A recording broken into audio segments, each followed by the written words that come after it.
Bienvenidos a la última entrega del taller literario de relato breve de Falsario. Como sabéis, este curso es gratuito y ya hemos hablado en la primera entrega de nociones tan importantes como la brevedad y la relevancia. En la segunda clase hablamos del importante triángulo entre tema, personaje y trama.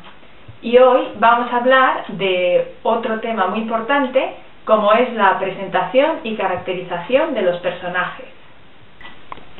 La presentación y caracterización de los personajes se puede hacer de múltiples formas y sobre todo en esta clase de hoy veremos ejemplos concretos, porque siempre hay que aprender de los escritores ya consagrados.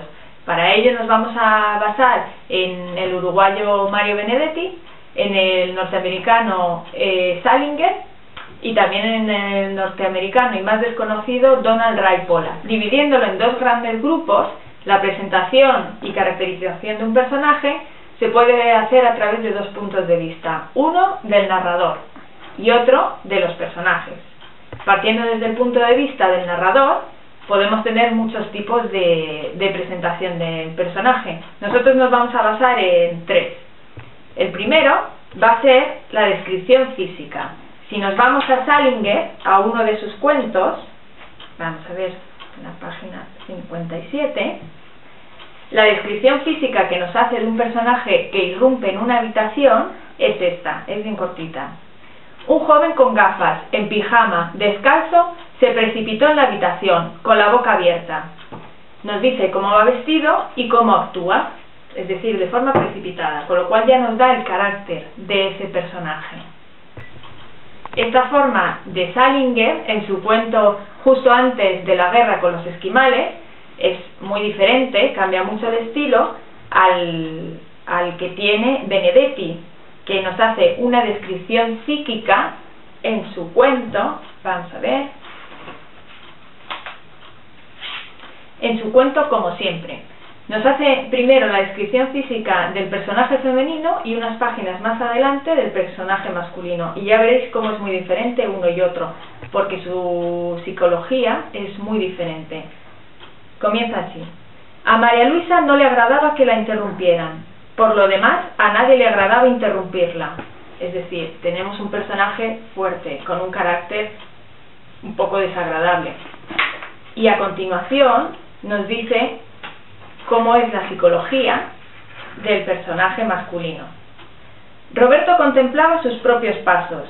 Siempre había tenido la supersticiosa diversión de esquivar determinadas baldosas, a las que iba señalando inconvenientes, improvisando augurios. Es decir, con un gesto tan sencillo como es caminar, Benedetti hace que su personaje desarrolle una fobia y ya lo cambia por completo, lo individualiza. Una tercera forma de presentar a los personajes a través de la voz del narrador es contarnos su historia, su pasado y su presente, en muy pocas líneas, porque ya sabemos que hablamos de cuentos. Volviendo otra vez a Benedetti y tomando como ejemplo otro cuento, este que se llama Retrato de Lisa, nos describe así a su personaje. Había montado en el caballo del presidente Tajes. Había vivido en una casa de 15 habitaciones con un cochero y 4 sirvientas negras. Había viajado a Francia a los 12 años y todavía conservaba un libro encuadernado en piel humana que un coronel argentino le había regalado a su padre en febrero de 1874. Ahora no tenía ni un cobre. Vivía en la ominosa caridad de sus yernos. Usaba una pañoleta con agujeros de lana negra y su pensión de 32 pesos estaba menguada por 2 préstamos amortizables. Es decir, contándonos de esta forma tan escueta el pasado y el presente del personaje, ya adivinamos una psicología, ya vamos a adivinar cómo se va a expresar ese personaje y cómo va a actuar con el resto. Con lo cual, esa primera caracterización que nos brinda Benedetti como autor, nosotros como lectores y como aprendices de escritores, tenemos que ver que solo con el pasado o con las palabras ya tenemos un personaje hecho del todo. Otra forma muy interesante de presentar a los personajes es hacerlo a través del propio personaje, de sus acciones y de sus palabras. Es decir, el protagonista nos cuenta cómo es y lo que hace. Para ello vamos a leer un fragmento de un cuento de Ray Pollock que se llama Píldoras y que el personaje irrumpe así. Me estaba escondiendo en el coche de Frankie Johnson, un Super B del 69 de color amarillo canario que tiraba que te cagas. Íbamos a saco y robábamos todo lo que pudiéramos pillar: radiocassettes, baterías de coche, gasolina, cerveza. Es decir, que un personaje con su forma de expresarse que te cagas ya nos está diciendo cómo es, y más con esas acciones que realiza. Desde luego está muy marcado su camino como personaje y su personalidad. Y también podemos presentar a un personaje por lo que piensan de él otros personajes del cuento. Este método es muy interesante y también es más difícil que los anteriores. Tomando un ejemplo de Salinger, volviendo a su cuento de antes, justo antes de la guerra con esquimales, esto es lo que opina un personaje de otro. Durante 5 sábados seguidos por las mañanas, Ginny Maddox se había jugado al tenis en las pistas de Eastside con Selena Graff, compañera suya en la clase de la señorita Basihat. Es decir, hasta aquí tenemos al narrador diciéndonos, pero ahora viene el pensamiento del personaje. Ginny pensaba francamente que Selena era la más boba de toda la clase, en la que abundaban ostensiblemente las bobas de marca mayor, pero al mismo tiempo no había nadie como Selena para traer continuamente nuevas cajas de pelotas de tenis. Es decir, con lo que piensa Ginny del otro personaje, ya tenemos la caracterización de ese segundo personaje, pero también con el pensamiento de Ginny tenemos caracterizada a ese personaje. Y la última forma de presentar un personaje a través de otros personajes también partícipes en el cuento, y esta es la forma más difícil y también la más interesante, es haciéndolo a través de lo que dicen de ese tercer personaje.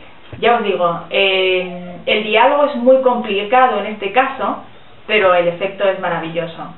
Tomando otro ejemplo de Salinger, Un día perfecto para el pez plátano, esta es la conversación entre una madre y su hija recién casada, y están hablando de su reciente marido. ¿Quién condujo? Os pongo en antecedentes, dice la madre. Él, dijo la chica, y no te asustes, condujo bien, yo misma estaba asombrada. ¿Condujo él?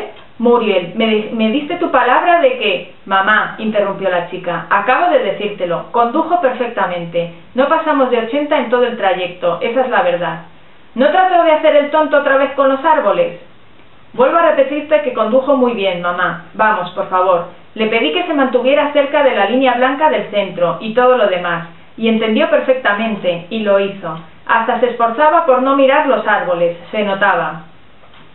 Es decir, con este diálogo entre madre e hija, vemos que algo le pasa a ese recién casado, a ese marido. No nos lo dicen todavía, probablemente no nos lo vayan a decir de una forma directa, pero a través de ese diálogo nos lo dicen de una forma velada y nosotros como lectores ya estamos puestos sobre aviso. Y hasta aquí la última parte de este micro taller de relato breve, en el que todavía quedarían muchas cosas por aprender, pero espero que con estas breves nociones empecéis ya a mejorar en vuestros proyectos. Muchas gracias a todos por haber asistido y ya nos veremos en otras ocasiones.